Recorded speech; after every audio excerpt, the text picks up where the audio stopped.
Vidéo. Le sous-marin argentin San Juan, porté disparu avec 44 marins à bord dans l'Atlantique Sud, avait indiqué mercredi une avarie lors de sa dernière communication, ont révélé lundi les militaires alors que les recherches s'intensifient. Les 7 appels reçus samedi par des bases navales argentines ne provenaient en fait pas du sous-marin porté disparu depuis mercredi, avec 44 marins à bord, a indiqué lundi la marine argentine. Nous sommes toujours sans liaison avec le sous-marin Ara San Juan.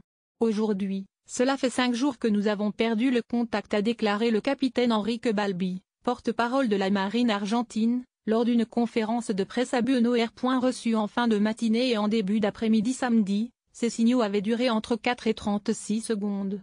Ils laissaient présager un heureux dénouement à la disparition toujours inexpliquée du sous-marin, mais il n'en est rien. On ne sait pas si le submersible de 65 mètres est à la surface et s'il est à la dérive, s'il est encore motorisé et simplement privé de moyens de communication, ou bien encore s'il est en immersion, ou s'il a sombré dans les abysses. Nous n'excluons aucune hypothèse, répète la marine dans ses communiqués. Notre gouvernement s'est engagé à utiliser toutes les ressources nationales et internationales nécessaires pour trouver le sous-marin dès que possible, a déclaré Mauricio Macri, le président argentin.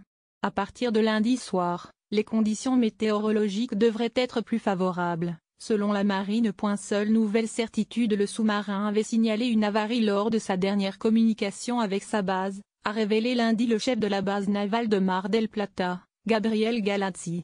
Le bâtiment est remonté à la surface et il a communiqué une avarie. Le commandement lui a alors dit de changer de cap, a-t-il déclaré. Il a mentionné à la presse un problème de batterie, un court-circuit. Cette information avait été passée sous silence jusqu'ici, la marine se bornant à parler d'une rupture de la communication avec le submersible. Le sous-marin était parti il y a 10 jours de Mar del Plata, ville située à 400 km au sud de Buenos Aires, pour rejoindre Ushuaia à 3200 km au sud où il a passé 3 jours avant d'entamer le voyage de retour. La dernière position connue de l'Ara San Juan se situait à 432 km de la côte de Patagonie mercredi matin. Plus d'une dizaine de bateaux et avions venant d'Argentine, des États-Unis, de Grande-Bretagne, du Chili et du Brésil participent aux recherches dans une zone de 300 km de diamètre au large des côtes, mais les conditions dans l'Atlantique Sud sont très mauvaises. Des vagues de 6 ou 8 mètres de hauteur ont été enregistrées ces derniers jours et compliquent la tâche des sauveteurs.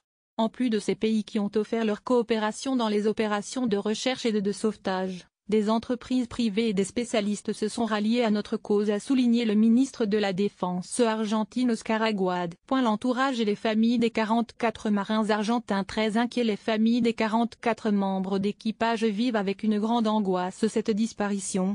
Marcela Moyano, l'épouse de Hernán Rodríguez, responsable des machines à bord du sous-marin, a exprimé à l'AFP son désarroi. C'est affligeant, je ressens un mélange de sentiments d'espoir et de désespoir qui se chevauchent.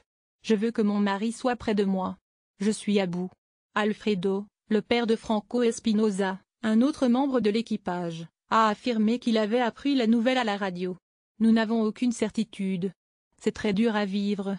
J'ai vu mon fils avant son voyage, il était serein, a-t-il déclaré à la presse argentine. Quant à Cristina, la sœur de Javier Gallardo, un officier qui travaille dans la cuisine du sous-marin, elle a lancé qu'elle était désespérée et qu'elle ne dormait plus la nuit.